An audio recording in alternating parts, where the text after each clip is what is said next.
అలాంటి వెంకటరెడ్డి గారు ఉన్నారు. ఆన్‌లైన్‌లో అందుబాటులో ఉన్నారు. బీఆర్ఎస్ పార్టీ సీనియర్ నాయకులు బత్స శ్రీనివాస్ గారు, అలాగే సీనియర్ రాజకీయ విశ్లేషకులు కోటేశ్వరరావు గారు ఉన్నారు. అందరితో మాట్లాడదాం. నమస్తే అండి అందరికీ కూడా. రైట్. శ్రీనివాస్ గారు, కొత్త ప్రభాకర్ రెడ్డి గారు దుబ్బాక బీఆర్ఎస్ హ్మ్. ఎమ్మెల్యే నిన్న ఏదైతే కొన్ని హ్మ్. వ్యాఖ్యలు చేశారో, ప్రభుత్వాన్ని హ్మ్. కూల్చాలి. కాంగ్రెస్ ప్రభుత్వం ఏర్పడ్డ క్షణం నుండి కూడా బీఆర్ఎస్ నాయకుల నుండి పదే పదే ఇవే మాటలు వినపడుతున్నాయి. ప్రభుత్వం పడిపోతది, కూలిపోద్ది, లేదా కూలగొడతాము. ఇవన్నీ కూడా హ్మ్. మాట్లాడుతున్న పరిస్థితుల్లో సరే కొంత గ్యాప్ ఇచ్చిర్రు మధ్యలో. మళ్ళా నిన్నెందుకో స్టార్ట్ చేశారు.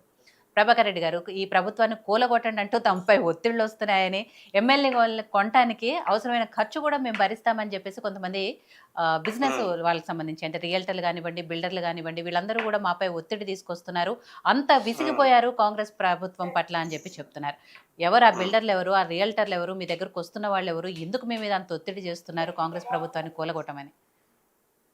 మొట్టమొదట యోయో వీక్షకులకు, మీకు అక్కడ ఉన్నటువంటి మిత్రుడు పివి గారికి, అలాగే కోటేశ్వరరావు గారికి పెద్దలు మీకు అందరు కూడా నమస్కారం. అయితే సోదరుడు కార్తీక్ గారికి అందరు కూడా నమస్తే. నా బాధాకరమైన అంశం ఏమంటే కాంగ్రెస్ ప్రభుత్వాన్ని ఒకరు కూలదోయాల్సిన అవసరం ఏముంటదండి? ఓ హ్మ్. సంవత్సర కాలం గడిచిందంటే వాళ్ళు పండగలు చేసుకుర్రు. మాది సంవత్సరన్నర సంవత్సరం అయింది. గడిచిపోయింది, మాది సంవత్సరం గడిచిపోయింది అని. ఆ! దాన్ని కూలగొట్టడానికి మనం ఇయాల కొత్తగా చెప్పట్లేదు జనాలు. జనాలే విసిగిపోయినరు. కాంగ్రెస్ పార్టీ శ్రేణులు విసిగిపోయారు. హ్మ్. కాంగ్రెస్ పార్టీలో ఉన్నటువంటి వ్యాపారస్తులు విసిగిపోయినరు. కాంగ్రెస్ పార్టీ అనుసరిస్తున్నటువంటి విధానాలతోని. వాళ్ళ ఇచ్చిన హామీలు నెరవేర్చుకోలేక, సంపద సృష్టించుకోలేక, సంపద కొని తెచ్చుకోలేక, వాళ్ళ మీద వాళ్ళకే విసుగొచ్చిందండి. మేము మనం కొత్తగా మళ్ళీ వాళ్ళని మనం కూలగొట్టాల్సినటువంటి అవసరం లేదు హ్మ్. అని నేను విన్నా. కొత్త ప్రభాకర్ రెడ్డి గారు కార్యకర్తలతో మాట్లాడుతూ నిజమే, వీలైతే మీరు ఈ ప్రభుత్వం ఏమన్నా కూలిపోయేది ఉంటే చూడండి, మనతోని బిల్డర్లు ఇట్లా అన్నారు అంటే అని ఉండవచ్చు. ఎందుకంటే మాతోని కలిసి లేని బిల్డర్ ఎవరు, మాకు పరిచయం లేని బిల్డర్ ఎవరు? ఏ ప్రభుత్వం మాది? గత గత ప్రభు మేము 10 సంవత్సరాలు కదా ప్రభుత్వాన్ని నడిపింది. ఈ ప్రభుత్వంలో 10 సంవత్సరాలు ఉన్నప్పుడు అత్యద్భుతంగా రియల్ ఎస్టేట్ వ్యాపారం అనేది మార్కెట్లోని అన్ని వర్గాలను, అన్ని రంగాల మీద దాని ప్రభావం ఉంటది. అలాంటి రియల్ ఎస్టేట్ ను ఈ రోజు పనికి రాకుండా చేసి సొంతగా వాళ్ళు సొంతగా భూసేకరణ కోసం అట ఈ రియల్ ఎస్టేట్ వ్యాపారాన్ని ఇట్లా స్తబ్దు చేసి ఆ విధంగా వాళ్ళు ముందుకెళ్తున్నారని విశ్వసనీయ వర్గాల ద్వారా, కాంగ్రెస్ శ్రేణుల ద్వారానే మాకున్నటువంటి సమాచారం. మళ్ళీ మీరు ఎవరు పేరు చెప్పండి అంటే వీలు కాదు. ఇట్లా పేర్లు చెప్పాలంటే మాకు అసలు వీలు కాదు. అట్లాంటి పరిస్థితిలో ఈ ప్రభుత్వం నడుస్తున్నది. ఈ ప్రభుత్వం చెప్తుంది కదండి, 1,90,000 కోట్ల రూపాయలు అప్పు తీసుకున్న అలా వడ్డీ కట్టినము, సంక్షేమ పథకాలు చెల్లించలేక, ఈరోజు వేతనాలు చెల్లించలేక, పంచాయతీరాజ్ సిబ్బంది 3-4 శ్రేణుల సిబ్బందికి మాత్రం 1వ తారీఖు ఇస్తామని మాట్లాడుకుంటున్నారు. వాళ్ళ గురించి కొత్త ప్రభాకర్ రెడ్డి గారు అన్నారు, లేకపోతే ఇంకో రెడ్డి గారు అన్నారు, అందరు అంటారు. వాళ్ళే అంటున్నారు, కాంగ్రెస్ లో ఉన్న రెడ్లే అంటున్నారు, అరే ఇతన్ని ఎప్పుడు దించేద్దామని. మేము కోరుకుంటున్నాం, ఈ యువ నాయకుడు 5 సంవత్సరాలు ఉండాలనే మేము కోరుకుంటున్నాం. కాంగ్రెస్ లో ఉన్న రెడ్లు అట్లా కొట్లాడుకుంటున్నారు. నల్గొండలో 3 వర్గాలు, లేకపోతే మహబూబ్ నగర్ లో 2 వర్గాలు, అటు ఉత్తర తెలంగాణకు 4 వర్గాలు. ఒక సాక్షాత్తు వాళ్ళ కార్పొరేషన్ చైర్మన్ గా పదవి ఇచ్చిన ఆయన ముఖ్యమంత్రి గారంటే లెక్క లేకుండా ప్రత్యక్షంగా మీటింగ్లు ఏర్పాటు చేసి ఇవేంటివి పత్రికా సమావేశాలు ఏర్పాటు చేసి ముఖ్యమంత్రికి వ్యతిరేకంగా స్టేట్మెంట్లు ఇచ్చినటువంటి సందర్భాలు ఉన్నాయి. మేము being a opposition party definitely will see for a chance. Definite గా ఒక అవకాశం కోసం మేము చూస్తాం కదా. మాకు అధికారము మా చేయి దాటిపోయిన తర్వాత అధికారం వచ్చి ఏ అవకాశం ఉన్నా చేదారం ఇచ్చుకోదు కదా ప్రతిపక్షం. నిన్నెవరు అంటుండ్రు మీరు ఆగలేకపోతున్నారు, ఎవరు ఆగలేకపోతున్నా? మాకేమై అంత తొందరగా నాయకుడు ఎవరు లేరు. నిన్న మా ఎమ్మెల్సీ గారు ఒకటి మాట్లాడుతూ అన్నారు, నిజంగా కాంగ్రెస్ శ్రేణులు అందరూ కూడా మా దగ్గరకు వచ్చి ప్రభుత్వాన్ని ఏర్పాటు చేయమని చెప్పినా ఎన్నికలకు వెళ్తాం, ప్రజా తీర్పును కోరుకుంటాం.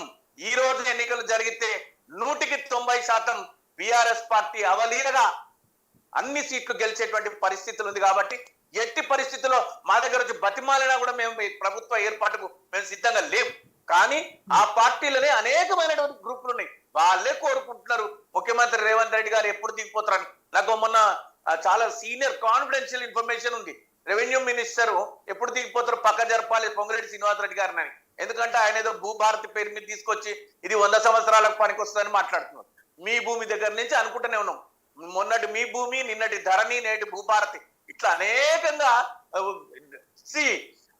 టెక్నాలజీ వస్తూ ఉంటే దాన్ని అప్గ్రేడేషన్ జరుగుతూ ఉంటది. మీరేదో అక్యుపెన్సీ కాలం ఒకటి కొత్తగా తీసుకొచ్చి మొత్తం మేమే తీసుకొచ్చినామని మొన్న మాట్లాడుతున్నాడు. అది ఎవరు వాళ్ళ వల్లే జీర్ణించుకోలేకపోతున్నారు.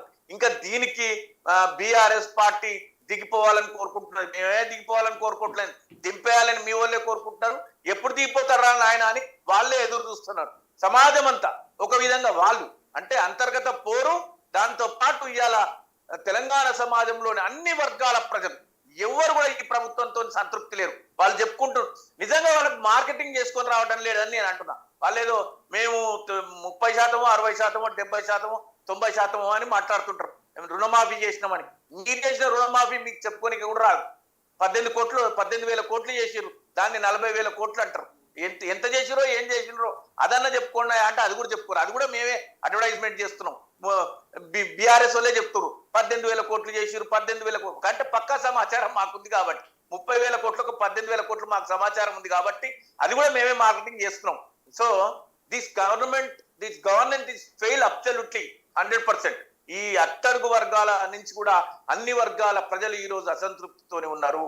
ఎందుకంటే హామీలు నెరవేర్చలేక, సంక్షేమాన్ని ముందుకు తీసుకెళ్లలేక, అభివృద్ధి అంటే శూన్యం అనుకోండి, ఇంకా అది మర్చిపోవాల్సిన అంశం.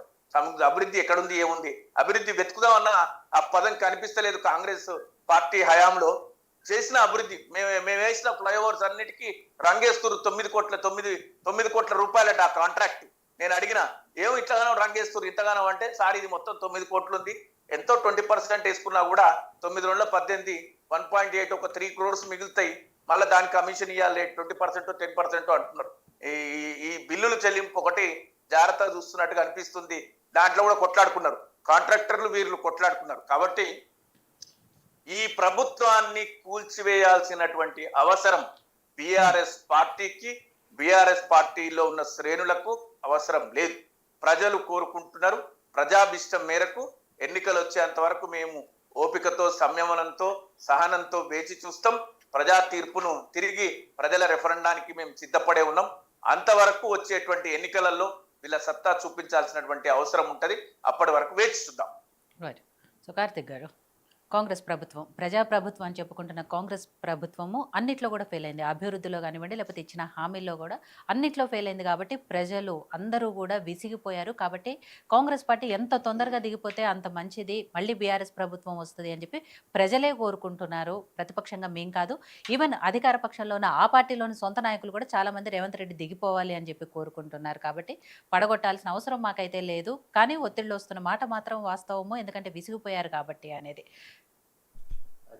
దీనికి సంబంధించి సరే పొంగులేటి శ్రీనివాసరెడ్డి గారు ఆల్రెడీ స్పందించారు. Even PCC chief Mahesh Kumar Goud కూడా స్పందించారు. ఏదైతే పడగొడతాము, కూల్ చేస్తామని మాట్లాడుతున్నారో, కూల్ చేస్తే చూస్తూ ఊరుకుంటామా ఇలాంటి కౌంటర్లు అయితే వస్తున్నాయి. కానీ పదే ఇదే టాపిక్ రిపీట్ అవుతున్న పరిస్థితిలో కాంగ్రెస్ పార్టీ ఏం చేయబోతోంది? విజిత గారు, తమ్ముడు మొదలు పెట్టే ముందు మీకు ఒక చిన్న మాట చెప్పండి. పడగొడతామని మేము తొడగొడతాం లేము, పడగొడతామని మేము తొడగొడతలేము. పడగొట్టాల్సిన అవసరం మాకు లేదు. వాళ్ళ వివరణ ఇచ్చే ముందు పడగొడతామని మేము అంటలేము. ప్రజలు కోరుకుంటారు, ప్రజలకు సమాధానం చెప్పండి. పడగొట్టమనే ఒత్తిళ్ళు అయితే వస్తున్నాయో పోనీ ప్రభాకర్ రెడ్డి గారు డెఫినెట్ గా అందరూ అంటారండి. ప్రతిపక్షంగా ప్రధాన బిల్డర్లు, రియల్టర్లు, కొత్త ప్రభాకర్ రెడ్డి గారు అంటారు, ప్రజలు అంటుండండి. బిల్డర్లు ఏంటి అందరు అంటున్నారు. మా కొత్త ప్రభాకర్ రెడ్డి పాపం ఒక్కరి పేరే చెప్పిండు ఆయన, కానీ అందరు కోరుకుంటారు. ప్రజలు ఏమంటున్నారు? పడగొట్టమంటున్నారా? పడగొట్టమని అంటుండ్రు. ఎప్పుడు పడిపోతుందని ఎదురు చూస్తుంది. సరే, నేను అదే విషయం ఏంటంటే మేడం, ఈరోజు బిల్డర్లు అడుగుతున్నారని